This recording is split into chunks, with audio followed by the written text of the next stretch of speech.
All right. Let's give it up for Puget. Everything watching here. My name is Daniel Malik. I'm the creative director here at Vū, and we are super excited to have you all here tonight.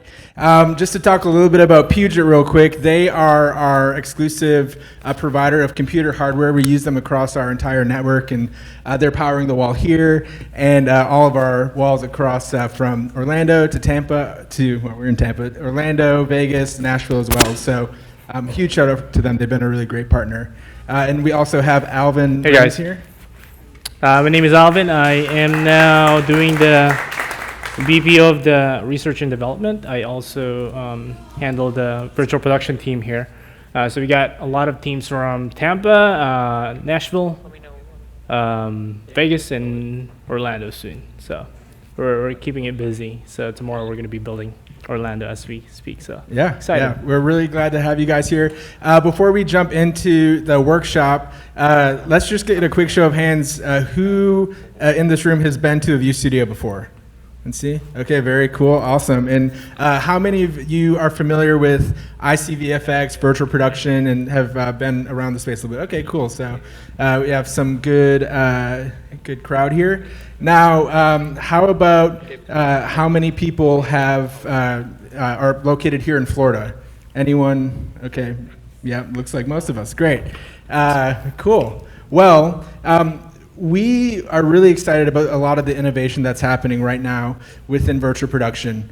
We've been fortunate enough to be there right in the beginning of the pandemic when virtual production really had its big push through innovators like ILM with The Mandalorian. And Alvin here on our team, he kind of spearheaded that whole initiative within our production company, and we've now grown to have studios here in Tampa, Nashville, Las Vegas, and like Alvin said, we're opening our Orlando studio next month, which is about 3 times the size of this one, if you can imagine that. So it's a really great facility, which we're really excited about.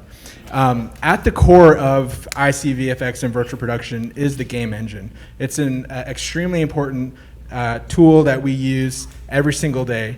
And Alvin and I are fortunate enough to have had the opportunity to work in plenty of, probably over 100 shoots between the two of us in virtual production, in Unreal Engine, and it's been the cornerstone of our business for the past 2 years.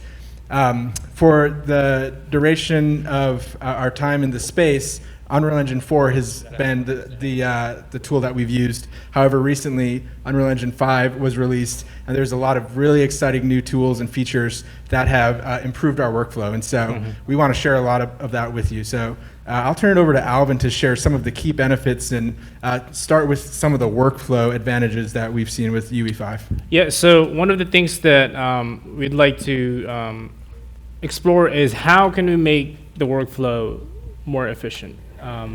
When me and Daniel started working on this, I didn't know anything about Unreal Engine, so I am a DP by trade, so I know how to make it look good. I just need to find out how to operate this Unreal Engine. So when the end display comes out 2 years ago, there's a lot of like very manual things that you have to do. Like it's a game engine, and you're trying to put it into the LED volume, which is I would consider like a show or live production. So you're trying to bridge all of this industry together and trying to mix them to make it work for filmmaking. One of the things that I remember that I encounter is the config file that you have to do for Unreal Engine. It's the first time I saw a code that I have to like really define all my pixels and where I should place all these windows on your wall. That's a steep learning curve, like trying to read all the config file for that manually. I'm not sure if you have a photo of that, Brody, that you could share it with the guys, but I want to show you guys how it is before and how it is right now, where we at right now with Unreal Engine 5.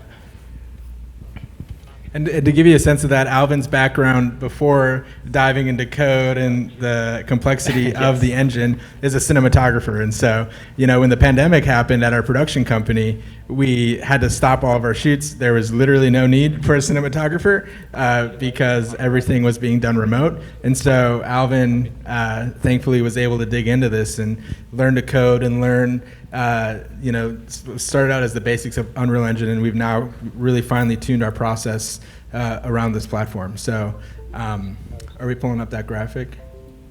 I don't think if Brody has it, but this is the one that we have now, which is the switchboard. I'm going to go a little bit more technical on this in terms of the operation. Some of you guys have seen it, and probably some of you guys have used the Unreal Engine virtual production for and display. So this is pretty much like how we run all of our computers together. You now have the ability to connect it. It's been introduced in 4.27, but I think it's a lot more refined now. You could actually see all your stats here, the GPU and the CPU status. If you're gen locked, those are the things that's important in the virtual production and running the cluster together. So running it is as simple as like registering your computer here, which is now, for example, we have alpha and beta, and then the beta is also running the ceiling. So alpha we put it on its own because it's the master node. Alpha is actually the master node, and it is also getting the tracking signal. It's also supplying the data to the cluster, the rest of the cluster. So we try to like keep it on its own node, and then put the ceiling and the right wall in beta. So yeah, we just registered it on the switchboard and then run it. And here you can see on the top, we also have the artist node. I have a GPU which is actually running on my office across the studio. They're all interconnected together, and then we use a multi-user session, which is a game developer. They're probably aware of what is a multi-user. It is allowing you to join a server that is running the same project at the same time. So it pretty much almost like a multiplayer server that allows all of the computer to talk at once. So if I move things here in this environment, it would allow me to update on those. Oops, I guess not. Hold up. Let me see. Oops, a little laggy. Give me a second. Let me disconnect it here. And just to give a little context to that, so right now Alvin is working off of a laptop, but really all the processing is happening, outside of this space here. He's only parsec into this machine, but we do have several beefy computers that are driving all the pixels you're seeing on the screen here. And the resolution of this screen is actually on the smaller side for our stages. And so it's about 8K in width of resolution, which since it's kind of a wider image, it actually totals out to about the same pixel requirement as a 4K image. And so we're able to run it off of 2 render nodes, and that includes the ceiling as well. And it makes it super efficient. At our bigger stages, we have 7 or 8 computers driving it because we're dealing with a lot more pixels. All right, are we ready to show this up? Yep, so yeah, so as you can see here, as I adjust this on my computer, you could actually control what's happening in the multi-user session. And so yeah, that's pretty much the workflow of it in terms of like the interconnection of the nodes. And as the Unreal Engine progress and comes up with a new feature, we also try to explore a new avenue in terms of like how can we do it efficiently, like the parsec or whether that's remote desktop or VNC. We tried a lot of different tools to use, but so far parsec is the one that gives us the ability to control and remote in with minimum latency and also the highest quality as much as possible. So that's one tools that I highly recommend, especially if you're using a lot of computers. As you can see in here, this is pretty much all of our computers in every studio that we have. So cluster nodes, artist nodes, and then a playback machine. So it's easy for us to go, let's say Orlando, click on it, I could help and support the guys in Orlando. So we're still trying to find other tools like that. I think one thing to do is to try to integrate them in one tools as much as possible in the future. And also, right now we're experimenting with NDI a lot. One of the guests asked me, how am I getting the camera feed on my computer? So we're piping the camera feed through NDI, and also we're piping the output of the LED volume through NDI. And as long as you have the video signal in the NDI, you can manipulate the way you want it or send it anywhere. And for those of us who may not know what NDI is, could you explain that to us? So NDI is pretty much the how to explain it? It's the digital version of video translation. The virtual version of video transmission. So compared to like a SDI, where one cable goes that way, and then another cable you have to run goes this way. NDI allows you to send multi-directional video, and as long as you put it in your network, you can manipulate it. You don't have to run cables back and forth. You don't have to, to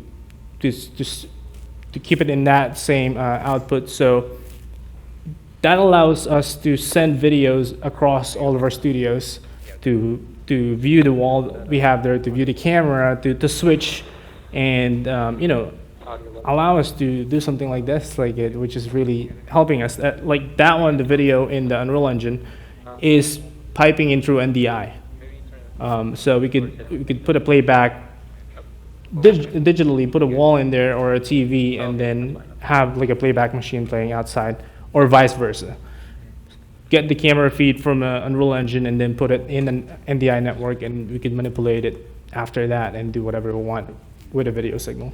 Yeah, so because it's digitally native, we can do pretty much whatever we want with that video signal. So we can send it to every single TV in this building. We can send it to iPads for clients. We can, like Alvin is showing, put it right into our Unreal Engine environment as well. So we've done some cool things before where we'll have a live event going on that's happening in Unreal Engine, and then we can take that data signal, send it to another one of our stages directly into Unreal Engine in a similar environment. So there's really cool creative things you can do with it.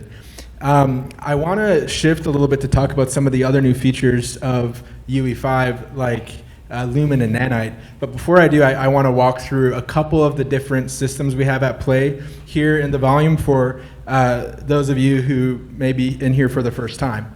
So this is Alex right here. He is our camera operator. And I'm going to turn this TV back on, and hopefully we don't get any crazy time code feedback.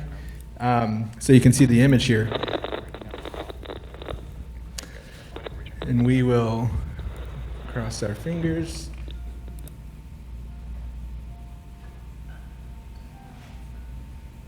Just home camera if you still want. Is it HDMI 1? All right, there we go. So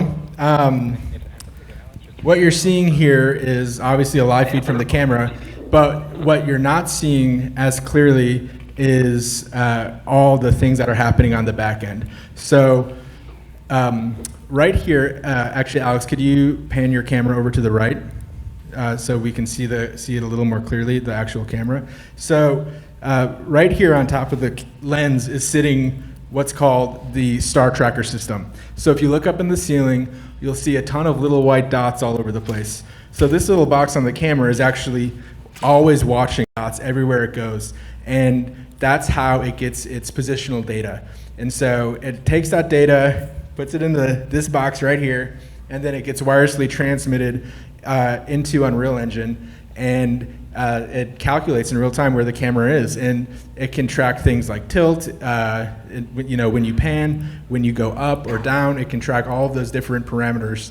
It can even track, if we hook up the focus motor, it can even track focus distance and that kind of stuff, which can affect what's happening in the environment as well. So you get a more natural depth of field and focus that extends virtually into your environment. So it's really cool. And so what's happening is that data is being transmitted from from this into Unreal Engine. Then Unreal Engine is processing it, and then the processing that happens on the computer in Unreal Engine then sends it to a video processor, which is a little different. The video processor's job is to distribute that signal that the computer processed to the millions of pixels on the screen. So it's a super complicated multi-step process, and it all happens in the fraction of a second. It's very low latency. One of the really cool tools that we use here, and I'm wondering, Alvin, if maybe we can tweak the Frustum a little bit to make it more visible on the screen here. Yeah, there you go. Let's see. So there's a small window that you'll see moving around here when we change the setting that is called the Frustum. And that is the portion of the wall that's being tracked and rendered in real time. Now, everything is actually virtual. It can be manipulated. You can do whatever you want to the environment. However, the perspective is only tracked to the Frustum. And what that allows us to do is make sure all of our computing power is happening just in this small window, and it's not having to happen across the entire screen, which is a huge saver for system resources and that kind of stuff. And so it's a really big benefit. What if you adjust the exposure in the Frustum just to see that a little bigger? So right now, you guys could see I'm trying to minimize the resolution outside the Frustum. Most of the time, it's just there for reflection. I had it high a while ago because I want you guys to see the detail on it. But most of the time when we're shooting, we put it in a very low value because it's just there for the lighting and reflection.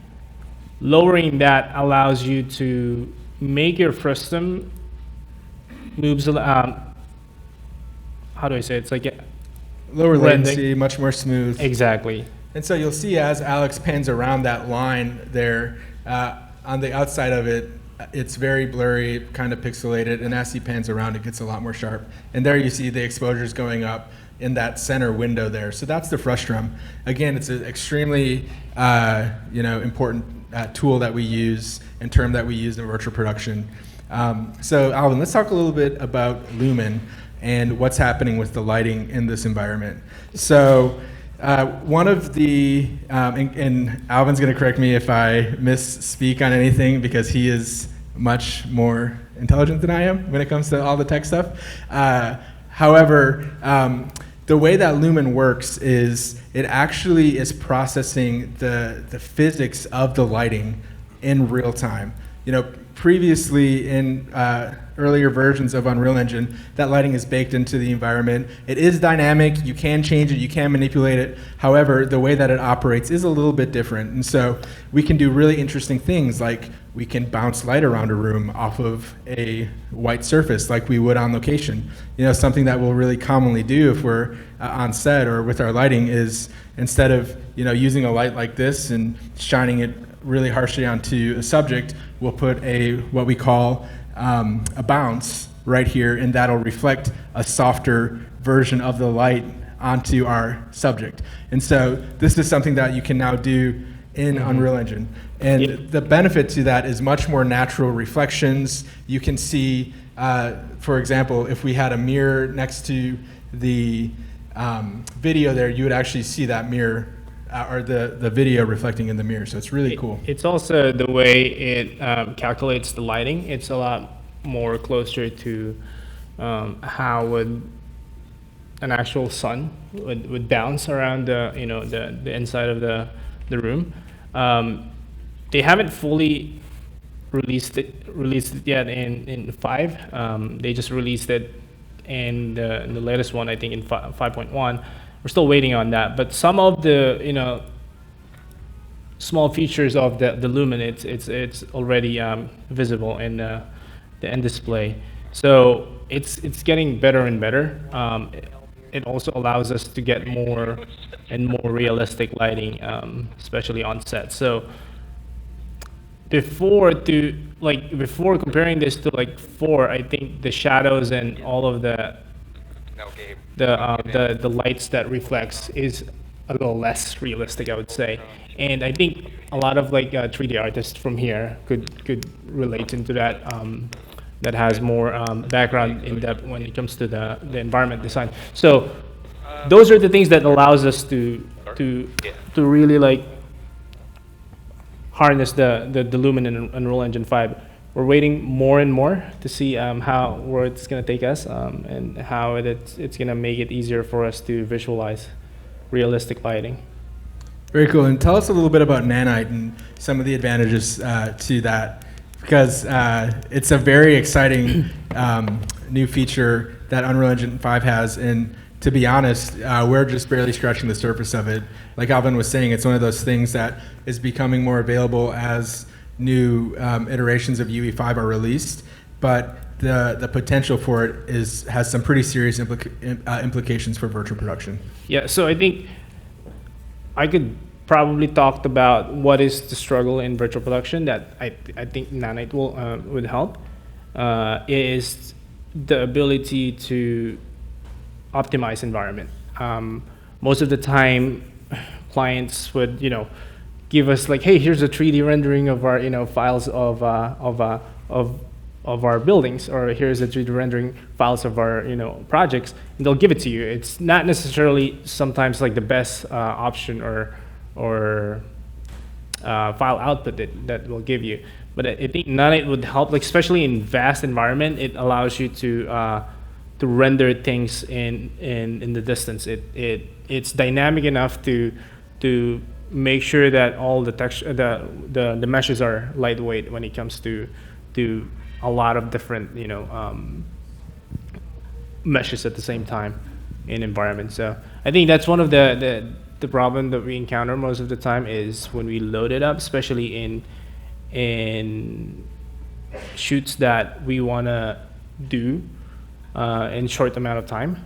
I think Nanite would help us in the future in the workflow and utilizing those. So, yeah, to give you a good sense of that, about a year ago, we had a client come in here with a cruise ship. They were shooting a promo for a new cruise ship that hadn't been built yet, but they wanted to have their actors on the cruise ship.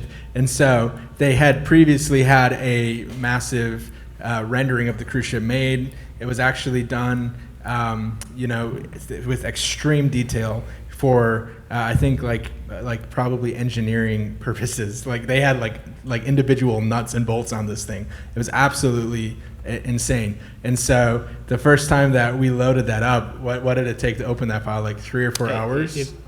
Yeah, we had to give it to someone like in terms that has experience in doing environment.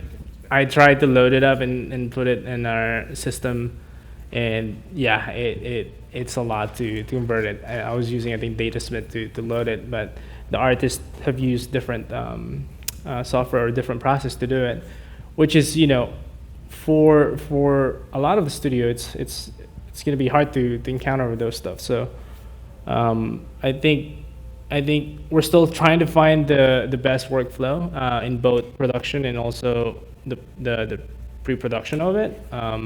But those like things like Nanite and Lumen is the one that I think is going to make it more easier for us to work in the future.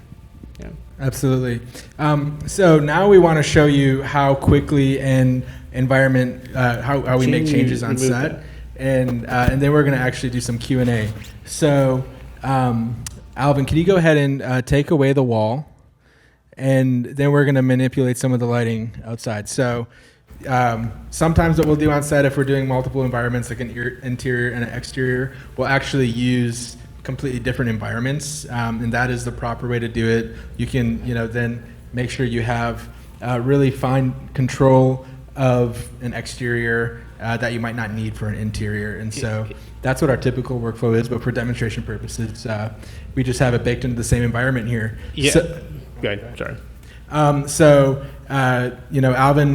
he took the wall away. What's really cool about this, something that you've probably heard before if you've ever learned about virtual production, is the ability to control things like weather and time of day and that kind of stuff. So it's one of the things we like to talk about most because, as filmmakers, it's one of our favorite things is to shoot in golden hour. And so with virtual production, we can shoot in golden hour all day, 24/7, nonstop, as long as we want. And it's beautiful. So Alvin, why don't you go ahead and manipulate some of the time of day and lighting in this environment? So we created some presets here. Really, the goal of this workshop is to just give you guys the tools, like set it up for you guys to come here and check it out and have you guys actually play with it. I think in the past we pretty much do a lot of like teaching and sharing, but this time we want to give it more time for you guys to explore and play around. So we created the iPad remote control preset, and this is actually developed by Unreal Engine that allows you to expose a lot of the parameters inside the game. So we set it up with the exposure of the camera. You have the sun position in here that you could adjust. Later on, if you have time, we're going to try to load in the ultra dynamic sky that would allow you to put some weather function in here that you could also expose in this iPad. So we're trying to explore more and more of this kind of like tools to make it easier for us on set, and we could easily give this to like a DP or a virtual gaffer to start playing around with the lighting. One of the things that I would say that we want to do in the future is to integrate the Dmx lighting into it. We want to start. We don't have the movers light here or some of our lights, but in Orlando we're trying to put a lot of our lights fixed in our volume, and also have some lights that's on the stands, and the goal is to be able to control them on an iPad. And then also saying that too is this NDI feed that I have in my laptop is to be able to view it here. So we're really trying to make it more efficient when it comes to the workflow, and trying to find a lot of the new tools for it. So yeah, so we have this that you could change the lighting for now. It's interactive, so if you want to make it a little bit more sunset or exposure a little bit, let's put it there. And then we're gonna show you guys how to expose things here from the Unreal Engine and then put it in here. One of our operator, Drew, will help us do that. So you could imagine if you have the control of the Dmx lighting here with that in the same menu, you could adjust the practical light and also adjust the virtual light. And if you have the camera feed that, you could really dial it in. When I was a DP, I really like controlling these lights on my phone, whether that's an app, whether that's an Dmx, and I always find myself like glued to the monitor because you're trying to like adjust it to the to the little bit of it. So I think this allows you to do that. So yeah, it's an extremely powerful tool. And I don't know where we are right now, but obviously we're in some kind of cool restaurant on the side of the Grand Canyon, and have some good vibes going. That's awesome. Like Alvin said, the biggest thing that we want to do tonight is give you all the opportunity to come and play around within Unreal Engine and with the tablet interface as well that Alvin has, and also even play with the camera and everything to get your hands dirty with that. But before we do that, I want to open it up for questions. So any questions either related to virtual production, Unreal Engine, or camera, or whatever it might be. And Devin has a camera. Yeah, let's go right there first.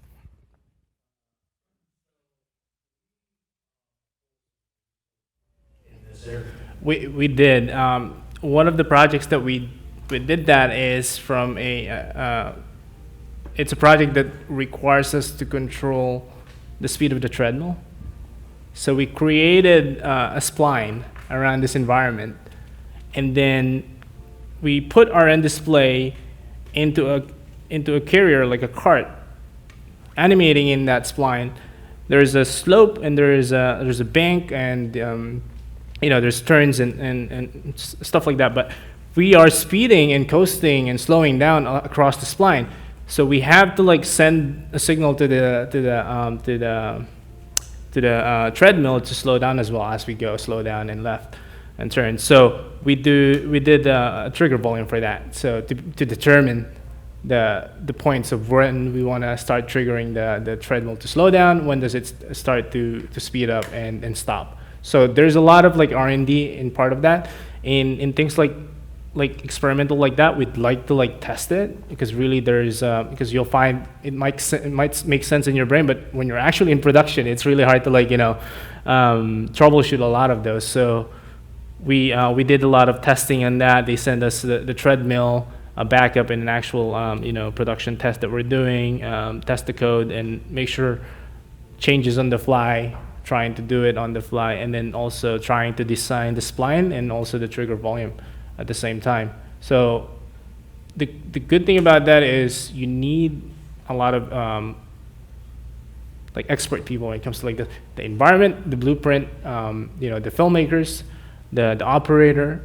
If you don't have one of those, then it's like how you're going to do the trigger volume if you don't have someone that knows the blueprint, let's say, for example. So it's very interesting because it's a lot of different departments and a lot of different industry that you're trying to put in this very stressful situation of problem solving. So it's fun, and then I think it's very exciting at the same time. Yeah. Yeah, good question. Yes.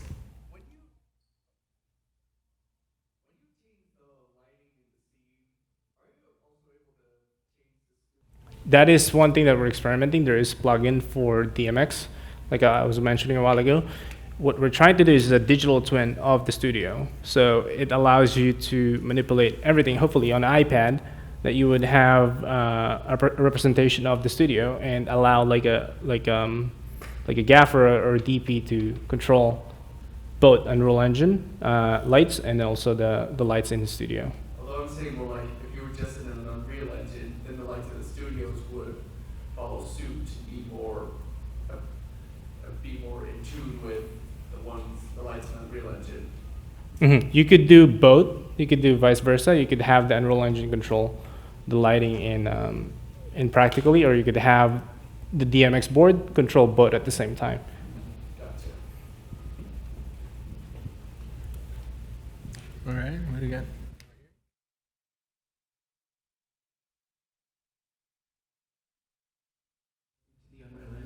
I gotta ask my guys at the operator. Guys, what is the best file type that you guys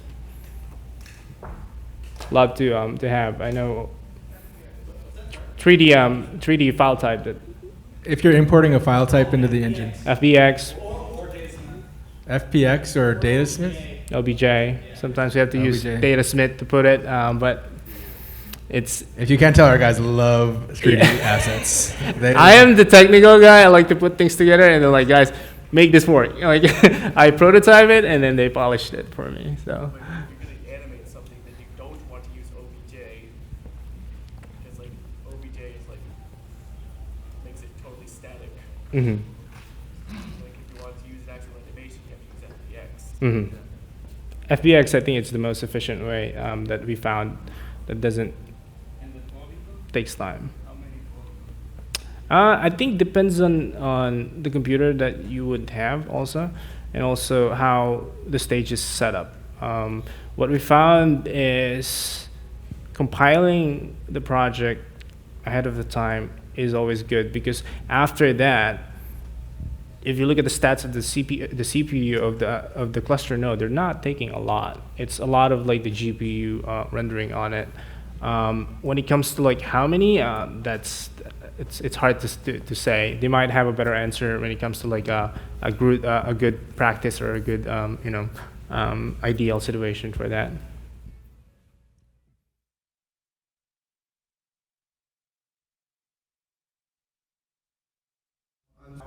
It does.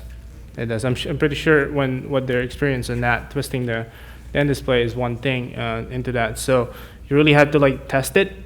When it comes to driving, most of the time we gravitate using both, like driving plates. It's still like it's still very useful.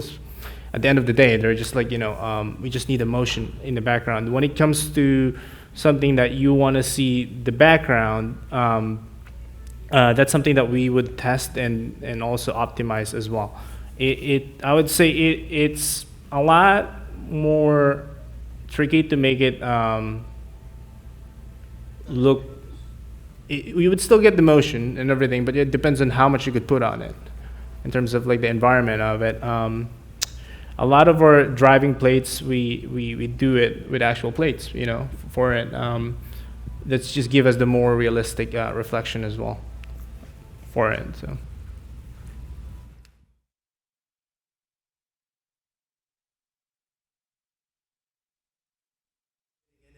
Yeah, we do. We have a pretty small team, and then we also work with a lot of collaborators outside of Vū as well. But yeah, a lot of our artists are up there in the nest, and they're all here, for questions and stuff as well once we wrap this up here. And I actually encourage you to all go and take a visit up there. Probably not all at once because it is a confined space up in our brain bar, but yeah, definitely a wealth of knowledge up there with those guys. Yeah, that's one thing that we're always trying to solve. One of the things that we're trying to find the solution is how do you work with a remote artist. So one of the things that we're prototyping is putting like a remote virtual machine and then piping it into our studio. So not anymore that you're gonna have to force like 3D artist or a game developer in the filmmaker environment, because sometimes it's hard, it's like it's two different, type of persona. So the ability to work and collaborate, whether that's the director, whether that's the artist, or the client remotely, I think that's going to be the future of production, and we're seeing that as we speak today. So that's one thing that we're trying to solve. We got a question back there.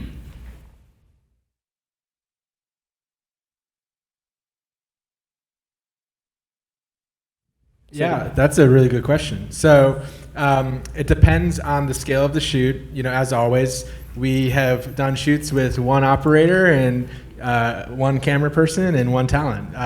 And that's probably for something more internal, like maybe we're doing something for marketing or whatever.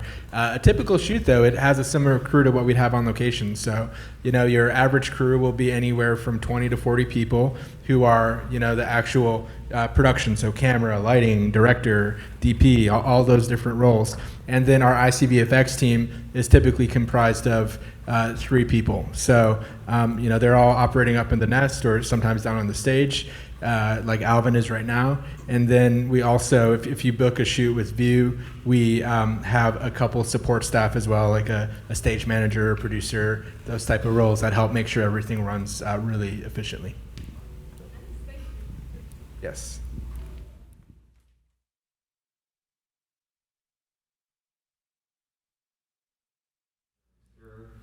It's been asked, and I think it's one thing that we're also navigating as well. As far as I know, right now the MetaHumans is a little bit expensive when it comes to rendering. We did some beauty render from like a store as a project, not in Unreal Engine. We did some motion capture as well, and then piping the data from a guy in Japan, and then putting the data, piping in VPN to our stage and putting him inside our volume just for fun, but not anything like in the client. I think we would need a lot of R&D and trying to test it. But the technology is there.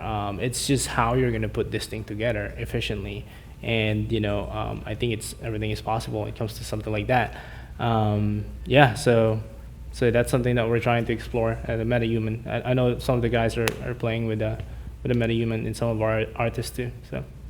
We have done virtual characters for like crowds and that kind of thing, where they're kind of in the distance and you can't see too much detail, but MetaHumans are still kind of in that uncanny valley phase, especially when it comes down to the animation and that type of stuff. But we have had, like Alvin was saying, a lot of really good success with motion capture.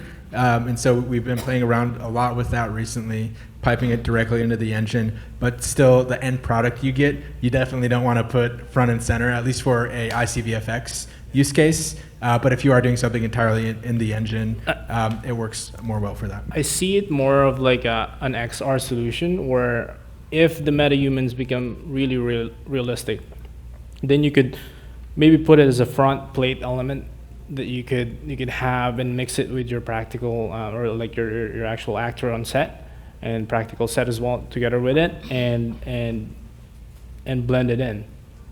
Yeah, so I've seen props, I've seen sets virtually from the XR workflow, and then piping into the system. So I think it's just a matter of time for them to involve that in that workflow. All right, we'll do one more question, and let's go with you right there.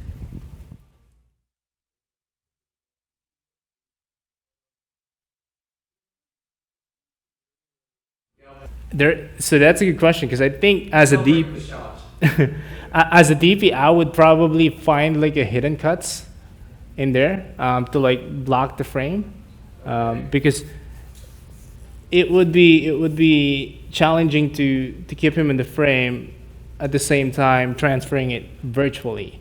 And also, one of the challenges with the LED, or the limitation I would say, is when you're focusing in the LED, a lot of IC VFX don't necessarily focus on the wall because of the moire of the wall. Could you show that real quick for us, Alex? So you can see that. There is some technology and techniques out there that allows you to focus beyond the wall, and then your actual mechanical focus or the lens focus stop before you hit the wall. But it's not a very solid solution yet, as I see, and I think it's I haven't seen anything yet that would like allow me to like, okay, that's a good solution when it comes to like focusing towards beyond that.